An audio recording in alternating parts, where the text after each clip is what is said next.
(3등급) 목표 달성해온 제자들 모두 환영합니다. 우리가 지금부터 2주 동안 지금까지 우리가 바라왔던 기출을 전혀 다른 각도에서 바라보고 해석을 하게 되게 될 거예요.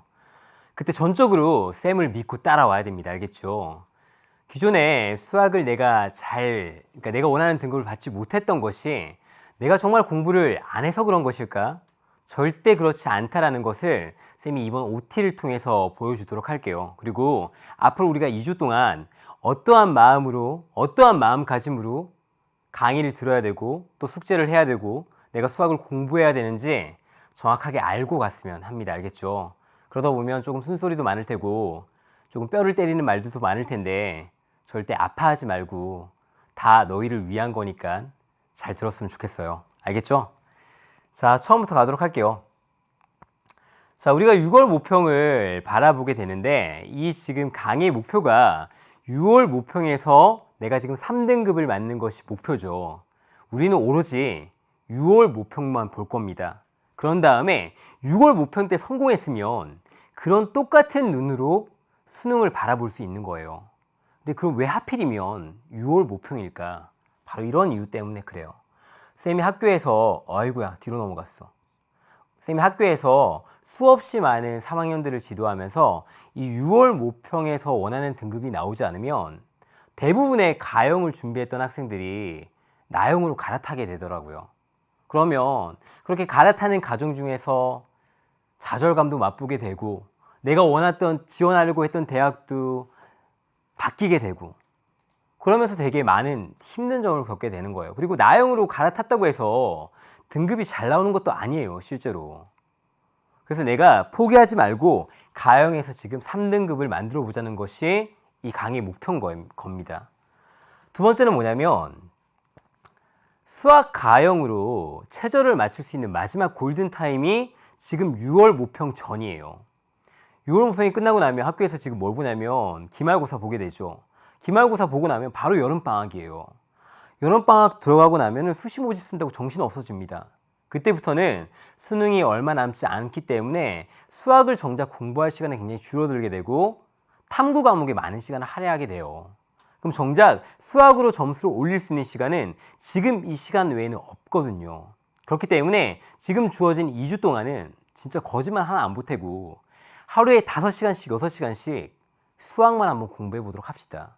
그래서 내가 원하는 결과 얻게 되면은 다른 과목도 충분히 그렇게 할 수 있어요. 수학에서 자신감이 떨어져 있는 지금 제자들이 많잖아. 근데 수학이 해결됐어. 그럼 다른 과목은 다 할 수 있겠지. 너무나 당연한 거잖아요. 맞죠? 그래서 우리가 수학에서 최저를 맞춘 다음에 이 올 시즌 보내는 이 수능 준비하는 이 시즌을 행복하게 마무리 지어 보자고. 내가 원하는 등급 안 나오면 내가 원하든 원하지 않든 그냥 강제 종료되는 거예요, 시즌이. 그럼 안 되겠지. 반드시 쌤이 우리 제자들이 끝까지 갈 수 있도록 만들어 주도록 할게요. 그러니까 쌤을 믿고 따라오세요. 쌤이 처음에 왜 많은 제자들이 많은 걸 알고 있냐라고 말했냐면 지금 여기 보면 알 수 있게 되는데 기존에 봐왔던 6월 모평을 쌤이 연도별로 한번 분석을 해봤어. 그럼 어떻게 되냐면 2017학년도, 2018학년도, 2019학년도 이렇게 나눠지게 되는데 쌤 올해가 2019년도인데요. 우리가 보통 수능이나 모평을 준비할 때는 내가 그 다음에 대학을 진학할 때 해로서 나뉘게 되는 거예요. 그러니까 실제로 2019학년도는 작년에 봤던 6월 모평을 얘기하는 겁니다. 그때 보게 되면 5등급 컷이 얼마냐면 69점, 56점, 47점 이렇게 떨어지게 돼요. 그러니까 작년 모평이 정말 어려웠고 실제로 우리가 올해 보게 되는 모평은 쌤 예상으로는 2018학년도 컷이랑 거의 비슷하게 나올 것 같아요. 왜냐면 작년에 너무 어려웠기 때문에. 그럼 실제로 내가 2018학년도 기준으로 얘기를 해보면 우리 제자들은 생각보다 많은 걸 알고 있다라니까. 56점이라는 점수가 절대 찍어서 나오는 그런 점수가 아니에요. 나형이랑은 질적으로 달라. 가형 같은 경우는 저 56점을 받기 위해서는 내가 기존에 많은 것들을 알고 있는 상태에서 기본적인 문제들을 모두 풀어줬고 물론 찍은 것도 좀 있겠죠. 그러니까 기본적인 거 풀어줬을 때만 나오는 그런 점수라는 거예요. 우리가 몰라서 문제를 못 푸는 것이 아니라 알고 있던 개념들을 잘 정리하지 못했기 때문에 등급이 잘 안 나왔던 것뿐인 거예요. 기본적으로 작년 쌤이 2018학년도 기준으로 분석을 해보면 기본 개념을 물어보는 문제가 13문제였어요. 이때 기본 개념은 뭐냐면 우리가 교과서에 나오는 가장 기본 개념이 나오고 옆에 딸려있는 문제들 있죠. 그 정도의 문제가 수능에서 나온다는 얘기인 거예요. 모평에서. 그 문제들이 무려 13문제, 36점. 그런 것들은 기본으로 맞췄겠죠. 5등급 나왔으니까. 그리고 내가 찾아보지도 않아야 되는 문제들이 있는데 그런 것들은 저기 30번, 29번, 21번, 20번 같은 그런 문제들에 해당이 돼요. 그런 5문제들에 해당되는 20점 정도는 내가 그 20점 틀린다고 해서 내가 5등급 받았던 거 아니에요. 내가 5등급, 6등급, 4등급 받았던 이유는 이런 문제들 때문에 틀렸던 것이 아니라 앞서 나왔던 기본적인 문제들을 잘 해결하지 못했기 때문에 내 등급이 내가 원하는 3등급이 나오지 못했던 거라고. 실제로 이 5문제 다 틀려도 3등급 나오고도 나와요. 그리고 정말 운이 좋아서 객관식도 있잖아. 찍었는데 그 객관식 맞추게 되면 내가 2등급까지 바라볼 수 있는 그런 등급선에 오르게 된다라고요. 근데 그렇게 되려면 내가 앞에 있는 나머지 문제들을 다 맞출 수 있어야 돼요. 쌤, 그 나머지 문제도 좀 어렵지 않아요? 근데 쌤을 믿어요. 쌤이 진짜 이 평가원이나 이 수능과 정말 밀접해 있는 인싸 중에 인싸거든. 핵인싸. 쌤이 말해주는 게 거의 출제자들이 얘기하는 것과 거의 똑같다라고 생각해도 좋아요. 더 이상 말은 생략하도록 할게. 1급 비밀이라서. 어쨌든 우리가 공략해야 되는 문제는 이 12문제고 이 12문제들이 여러분 머릿속에 다 들어있어요. 들어있는데 그것들이 다 조각 나져 있는 거야. 그 조각 나져 있는 것을 쌤이 어떻게 붙일 거냐면 기출 문제를 이용해서 붙이도록 할 겁니다. 차근차근 하나하나. 개념 조각들을 한번 모아보도록 할 거예요. 그래서 우리 제자들이 몰랐던 비밀 같은 것들이 있는데 바로 이런 것들이에요. 매해 연도마다 뭔가 문제가 바뀌어가면서 다르게 출제가 될 것 같죠. 근데 전혀 그렇지 않아요. 쌤이 상견례를 쭉 분석해 봤는데 정확하게 25문항 중에서 21개는 매해 같은 개념, 심지어 같은 형태로 출제가 되었어요. 나머지 한 4개 정도 문항 정도만 해를 달리하면서 뭐 경련으로 나왔던지 아니면 3년마다 한 번씩 나왔던지 아니면 좀 새로운 문제를 추가적으로 넣었던지 그 정도 차이만 있을 뿐이지 나머지 문제는 다 동일하다. 그럼 실제로 올해 보는 6월 모평도 달라질 것인가? 절대 달라지지 않아요. 우리가 기존에 봐왔던 학원 모의고사나 학교 시험을 생각하면 절대 안 돼요. 왜냐면 그런 것들과는 전혀 다른 형태의 시험이 바로 6월 모평입니다. 평가원은 여러분이 공부하는 교육과정을 정확하게 알고 있는지 모르고 있는지 테스트하는, 평가하는 그런 기간이에요. 그런 기간에서는 우리가 일반적으로 내신에서 다뤄지는 형태로 좁은 범위 내에서 학생들의 등급을 나누기 위해서 시험을 출제하거나 그러지 않는단 말이에요. 학생들이 얼마나 알고 있는지를 평가하는 시험이기 때문에 우리가 주어진 범위가 굉장히 많죠. 미적분은 다 들어가고 확률과 통계는 뒤쪽에 추정하는 부분만 안 들어가고 또 기백 같은 경우는 평면 베타까지 들어가는데 각 단원에서 한 문제만 출제하더라도 출제할 문항들이 차고 넘쳐요. 그런데 정말 우리 제자들이 정말 모르는 저쪽 구석에 있는 그런 개념들을 들고 와서 문제를 낼까 과연? 그러면 평가원에 계신 분들 징계 먹어요. 작년에 봤죠? 수능 문제 어렵게 냈다라고 해서 평가원장께서 나오셔서 사과까지 했어요. 대국민. 그런 시험이 없잖아요. 사실. 학교에서 시험 문제 좀 어렵게 냈다고 해서 선생님 사과합니까? 안 해요. 그냥 어렵게 내고 마는 거지. 근데 실제로 우리가 평가원에서 내는 문제들은 그런 검증을 철저히 거치고 교육과정을 정확하게 반영하고 있는지를 묻고자 하는 것이기 때문에 절대 우리가 분석하는 외의 것들을 내는 것이 불가능합니다. 근데 그런 것들을 한 번도 제대로 공부해보지 않았던 거예요. 문제를 풀어볼 때. 내가 수능이란 걸 준비할 때 어떤 걸 공부해야 되는지도 모르고 그냥 주어진 문제집들을 막 풀기만 하는 거야. 실제로 수능 특강이나 수능 완성에서 나오는 문제들이 굉장히 어려운 문제들이에요. 실제로 평가원에서 나오는 6월 모평이나 수능에서 나오는 문제들은 그보다 훨씬 더 쉬워요. 그러니까 정확하게 내가 어떤 부분을 정확하게 알고 공부해야 되는지 강약을 조절해서 공부할 필요가 있는데 그런 것들을 모르는 상태에서 그냥 개념이 부족하더라. 그냥 내가 개념을 몰라서 문제를 못 푸는구나. 그렇게 생각해오고 계속 공부를 해왔던 거야. 그것들을 쌤이 깨주도록 할게요. 가감하게.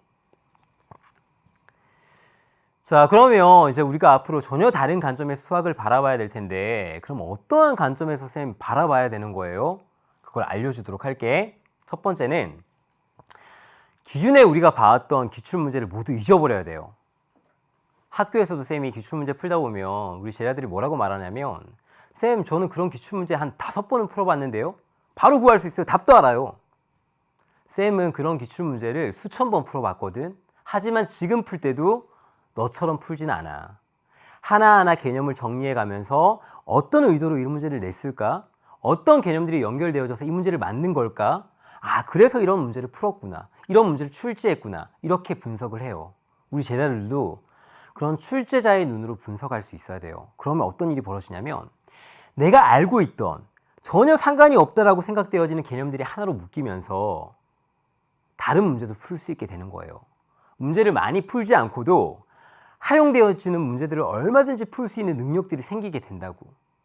그런 능력들을 벌써 다 갖추고 있는데 지금까지 공부를 해올 때 그런 식으로 공부를 하지 않았기 때문에 그런 능력이 발휘되지 않았던 것 뿐인 거예요. 알겠죠? 선생님이 기출 풀어주면 절대 그런 마음 가지면 안 돼요. 아, 나 이거 풀어봤는데? 답 알아. 그게 아니야. 답 찾는 게 목적이 아니고 그 문제가 어떠한 개념을 가지고 만들어졌는지 그리고 어떠한 개념으로 정리되어질 수 있는지 그런 관점에서 바라봐야 돼요. 알겠죠? 두 번째는 매년 나왔던 개념과 난이도가 바뀌지 않는다라는 거예요. 의심하면 안 돼. 쌤, 작년에 이런 문제 나왔는데 올해 더 어려운 문제 나오면 어떡해요? 다른 건 물어보면 어떡해요? 그러지 않는다니까. 10년치를 분석해봐. 20년치를 분석해봐. 다 똑같아요. 아무리 많은 연도를 분석해도 매번 물어보는 개념과 난이도는 동일합니다. 그러니까 걱정하지 말고 쌤을 믿고 쌤이 내주는 숙제를 정확하게 이해하고 분석하세요. 그러면은 그와 똑같은 문제들이 6월 모평에 나올 거야. 진짜. 그 다음 마지막 오답 노트 얘기해야 되는데 우리 많은 제자들이 오답 노트를 만드는 제자들 많을 거예요. 근데 내가 진짜 중학교 때부터 오답 노트로서 공부를 해왔어.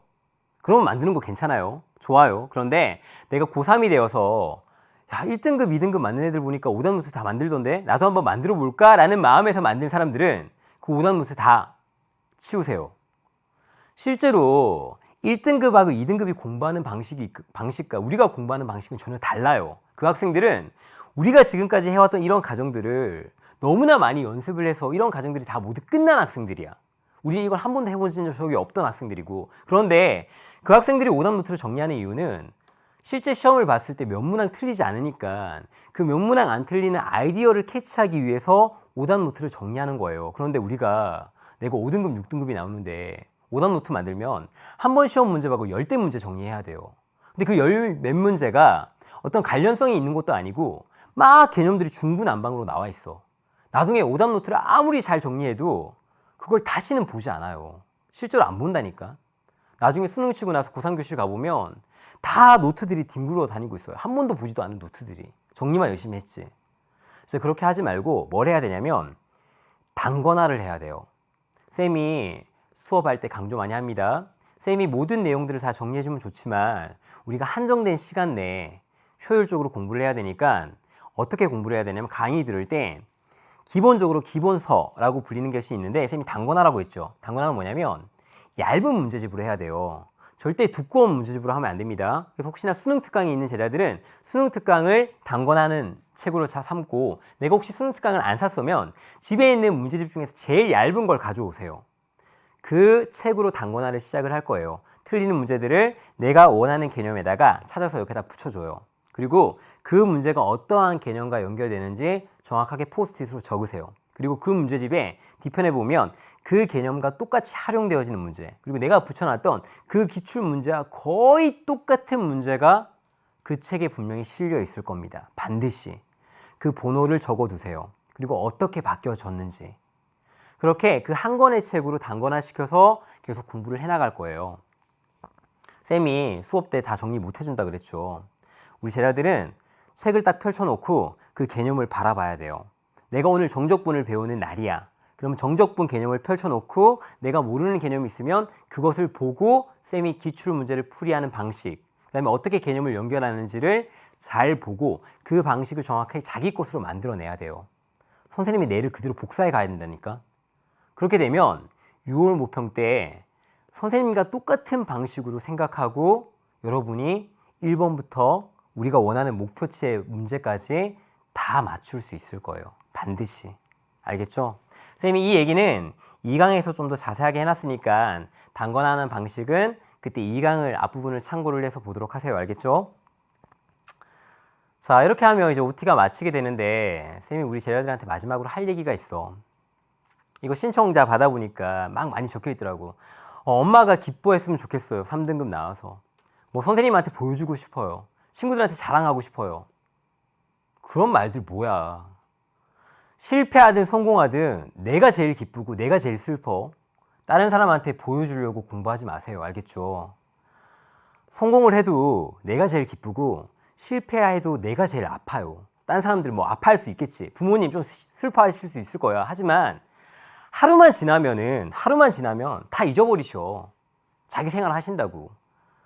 내가 성공하면 이 기쁨을 가지고 수능까지 갈 수 있고 내가 원하는 대학에 갈 수 있는 거예요. 그럼 좋은 거잖아. 맞죠? 우리 쌤이 2주간 정말 최선을 다해서 도와줄게. 쌤은 약간 거들어 줄 뿐이에요. 직접 하는 건 우리 제자들이고 쌤이 인스타도 하고 오픈 카톡도 지금 주고받을 거잖아. 그러니까 우리 최선을 다해서 2주간 정말 2주가 지났을 때 내가 정말 이렇게까지 태어나서 수학 공부를 열심히 한 적이 있나? 이런 마음이 들 정도로, 그래서 그런 마음이 들어서 수강 후기를 남길 수 있을 정도로 자신 있게, 정말 확신 있게 믿음을 가지면서 공부해 보도록 합시다. 알겠죠? 자, 마지막으로 쌤이 해줄 말은, 쌤이 도깨비라는 드라마를 정말 좋아하는데 그 드라마에서 쌤이 지금까지 계속 우리 제자들한테 말하고 있는 정말 멋진 대사가 있어서 얘기해 주려고. 그대의 삶은 그대 스스로 바꾼 것이다. 그런 이유로 그대의 삶을 항상 응원했다. 여러분의 삶은 여러분 스스로 바꾸는 겁니다. 쌤이 이번 기회로 여러분의 삶을 바꿀 수 있도록 잠시 도와주는 것 뿐이에요. 그러니까 우리 최선을 다해서 1강부터 마지막 강까지 달려보도록 합시다.